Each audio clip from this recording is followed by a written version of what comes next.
Baspa supremo Mayawati ने भतीजे आकाश आनंद को अपने उत्तराधिकारी और नेशनल कोऑर्डिनेटर के पद से मंगलवार को हटा दिया था। इसके बाद से लगातार कांग्रेस, सपा और भाजपा मायावती पर हमलावर हैं। इसी बीच मायावती ने बुधवार को एक्स पर पोस्ट करते हुए अखिलेश यादव पर पलटवार किया है। मायावती ने एक के बाद एक 3 पोस्ट किए।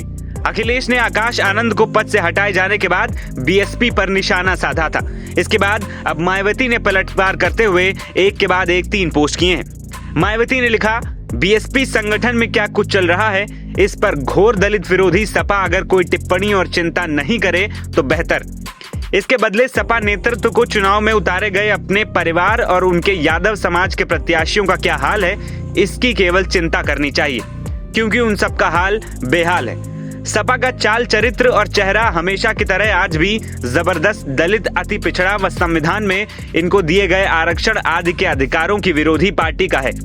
प्रमोशन में आरक्षण को खत्म करना और इस संबंध में बिल को संसद में फाड़ना आदि इनके ऐसे कार्य हैं जिसे माफ करना मुश्किल है। मायावती ने तीसरे पोस्ट में लिखा कि बीएसपी सरकार द्वारा बहुजन समाज में जन्मे महान संतों, गुरुओं व महापुरुषों के आदर सम्मान में उनके नाम पर यूपी में बनाए गए जिलों, पार्कों, विश्वविद्यालयों आदि के नाम को जातिवादी सोच के कारण बदलना सपा सरकार के ऐसे कृत्य हैं जो इतिहास में काले कारनामे के रूप में दर्ज हैं। दरअसल मायावती द्वारा यह बयान अखिलेश यादव की उस टिप्पणी के बाद दिया गया जिसमें उन्होंने बीएसपी की एक भी सीट न आने का दावा किया था। अखिलेश ने बुधवार को कहा था कि बसपा ने अपने संगठन में बड़े बदलाव का जो कदम उठाया है वो उनकी पार्टी का आंतरिक विषय है। अखिलेश यादव ने आगे कहा था कि इसके पीछे असली कारण यह है कि बसपा की एक भी सीट आती हुई दिख नहीं रही थी, क्योंकि बसपा के अधिकांश परंपरागत समर्थक भी इस संविधान और आरक्षण को बचाने के लिए इंडिया गठबंधन को ही वोट दे रहे हैं। इसके बाद अब मायावती ने लंबा चौड़ा ट्वीट करते हुए अखिलेश पर हमला बोला है।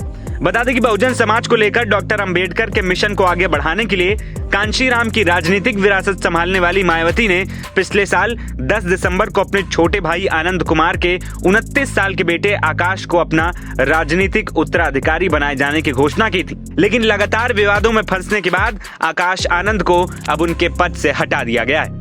एनबीटी ऑनलाइन की रिपोर्ट।